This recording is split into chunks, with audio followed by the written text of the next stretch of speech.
Olá, queridos amigos, queridas amigas, que a graça e a paz de Jesus esteja com cada um de vocês e que todos tenham um feliz dia. Vamos estudar a lição e hoje, domingo 1º de outubro, a lição 1, ela tem como título O Deus que nos alcança. A lição de hoje está baseada no livro de Gênesis, capítulo 3, versículos de 9 a 15, onde aqui nós vemos as primeiras palavras do Criador do Universo para Adão e Eva, ao procurá-los após eles pecarem. E Deus faz uma pergunta para o Adão, primeiramente: Aonde estás? Bom, Deus, por ser onipresente, onipotente, ele sabia perfeitamente que aonde estava Adão. Mas ele gostaria de ouvir da voz arrependida daquele casal para que eles realmente respondessem. E quando Deus faz essa pergunta para Adão, após o pecado, ele não estava querendo saber a localização física de Adão e Eva, e sim saber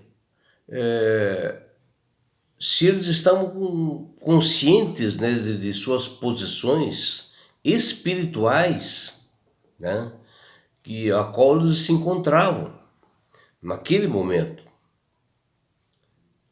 para que eles observassem que a partir desse momento que eles tomaram essa decisão, que haveria consequências. Porém, também tinha a solução através de um Salvador. E assim Deus iria aplicar a missão de salvação que ele já havia sido concebido antes da fundação do mundo, que fala em Efésios 1:4, e que ela teria que ser implantada para eles, né? Mas ali nós vemos algo importante, onde nós vemos ali um Deus criador e mantenedor mantenedor do universo. Aqui nós vemos um Deus missionário, um Deus que nos alcança por amor a todos nós, para estabelecer o seu reino.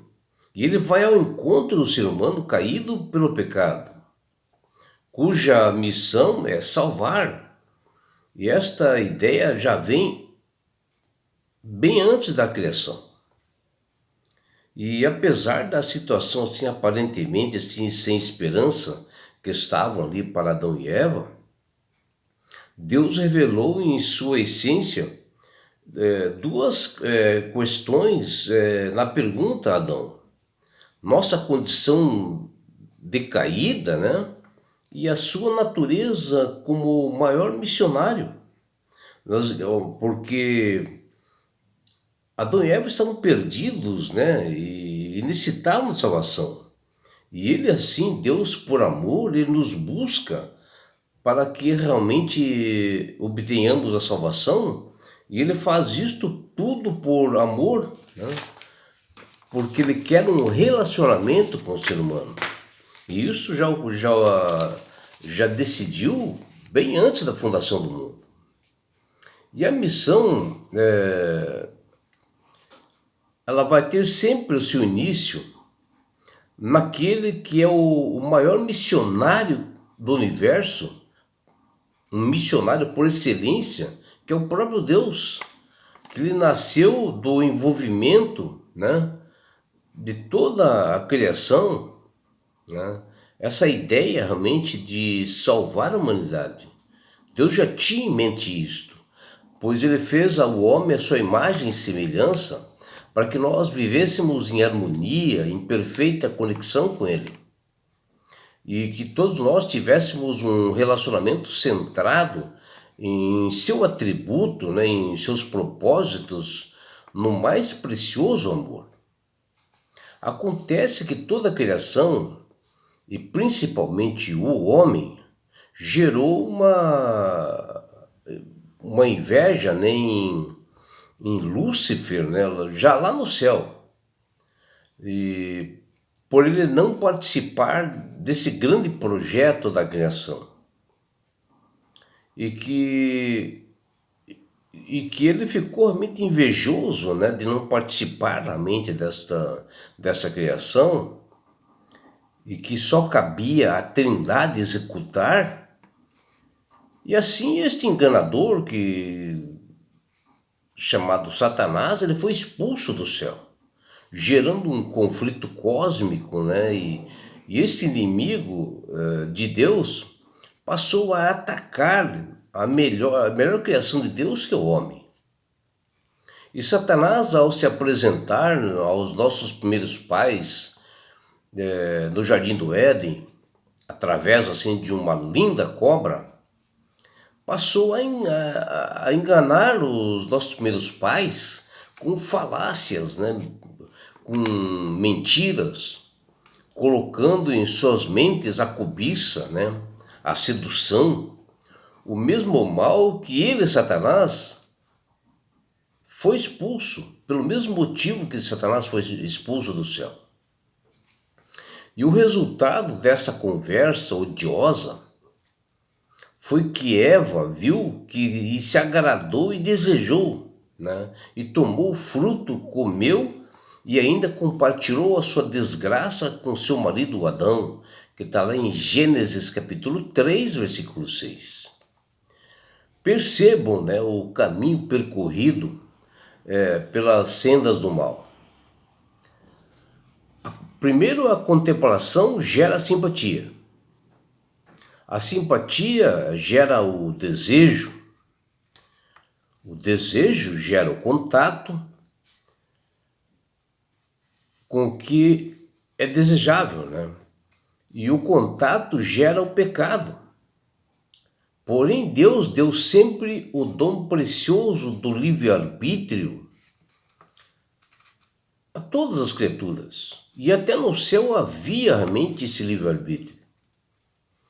E fez isto mostrando o seu amor real, né? Um amor sem igual.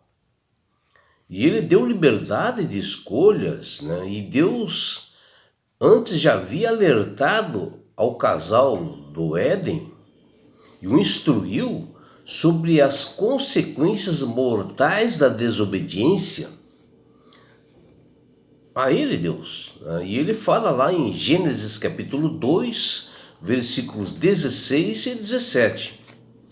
E Satanás persuadiu Eva com mentiras, enganos, e disse a ela que poderia comer do fruto do conhecimento do bem e do mal, que eles seriam iguais a Deus, que fala em Gênesis 3:5. E, infelizmente, o casal do Éden fez a escolha errada.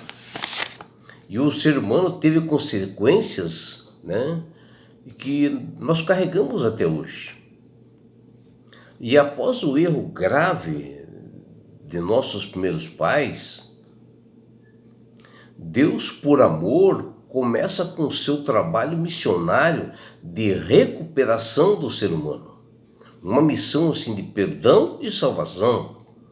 E ele concebeu isto antes da fundação do mundo, que está lá em Efésios 1:4.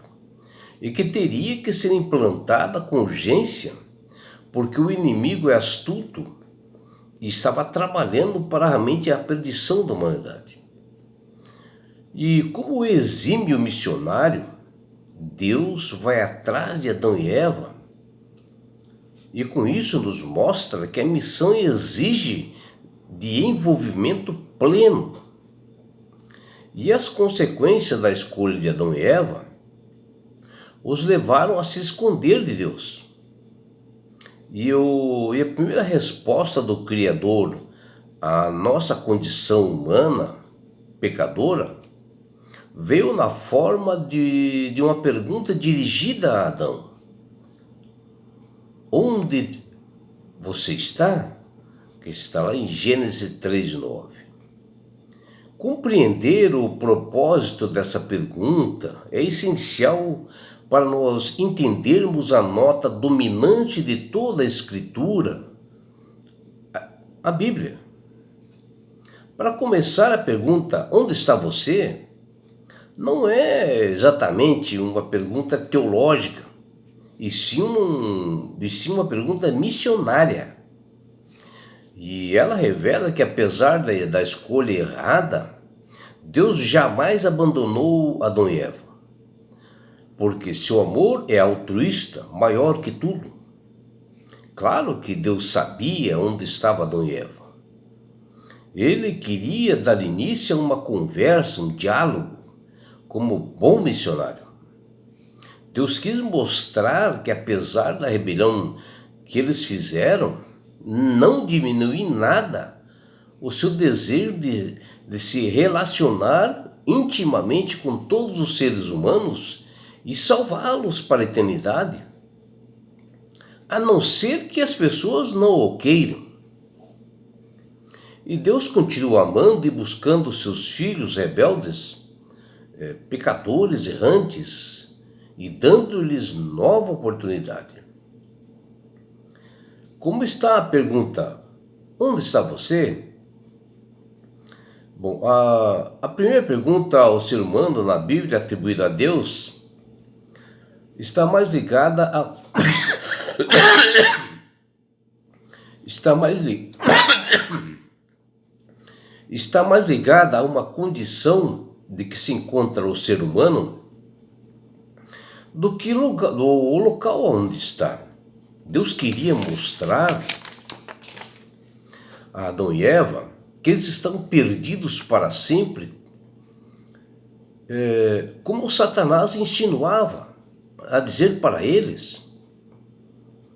E o Criador queria buscar acalmar seus filhos dominados pelo medo, que estavam sem esperança, precisavam de se conscientizar e ver o que estava acontecendo e mostrar-lhes que, a partir daquele momento, eles estavam inseridos em um grande conflito cósmico, mas que havia solução para o caso deles e de qualquer pecador. Porém, Adão e Eva precisavam ser confrontados para que se entendessem as consequências do pecado que eles fizeram. E aquele que os enganou, Satanás, precisava ser derrotado, e que eles, Adão e Eva, deveriam abraçar esta solução que dada por Deus. Já ali naquele momento, Deus começou a apresentar a sua missão, o plano de redenção, que está lá em Gênesis 3, versículos 14 e 15. Já no momento quando Deus mata um cordeiro ali diante de Adão e Eva, para vesti-los, porque eles estavam nus. E assim, naquele momento, já apontava para o Salvador Jesus, que morreria para salvar a humanidade do pecado, da morte eterna.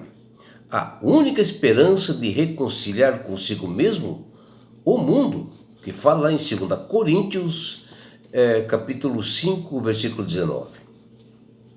E além disso, meu amigo, minha amiga, aonde você está foi o clamor ardente de um Deus missionário, que ele continua a fazer essa pergunta hoje, que revela a consciência do abismo que se encontra a humanidade. A pergunta foi o convite de Deus para todos os seus filhos perdidos, que retornem a seus braços de amor. E não interessa se você é um criminoso, se você é um drogado, uma prostituta, um homossexual, um ladrão. Não, qualquer pecador. Voltem a um relacionamento de amor, confiança e esperança com o Deus de amor. E é por isso, meu amigo, minha amiga, que Deus tem falado com todas as pessoas para aceitarem a Jesus como Salvador e Senhor. A partir do momento que você aceita a Jesus como Salvador e Senhor, você passa a ser uma pessoa sábia, porque o Espírito Santo começa a trabalhar no seu coração, na sua mente, e você passa a ter o entendimento das Sagradas Escrituras. Você passa a entender que Deus é o maior missionário, isso antes da fundação do mundo, e Ele sente o desejo de alcançar a todas as pessoas. Ele quer salvar a todas as pessoas. E não é só isso, meu amigo, minha amiga. Quando você aceita Jesus como Salvador e Senhor, sinceramente de coração, e busca realmente seguir o caminho dado por Deus, Deus, dá esse presente que chama-se salvação. E com isto, Jesus vai levar-te para as mansões celestiais, um lugar onde não há mais morte, não haverá mais dores, aflições, mais perseguições. E sabe por que Deus quer fazer isto com você, minha amiga? Com você, meu amigo? Porque Jesus te ama. Abraços do seu amigo João Carlos Amorim.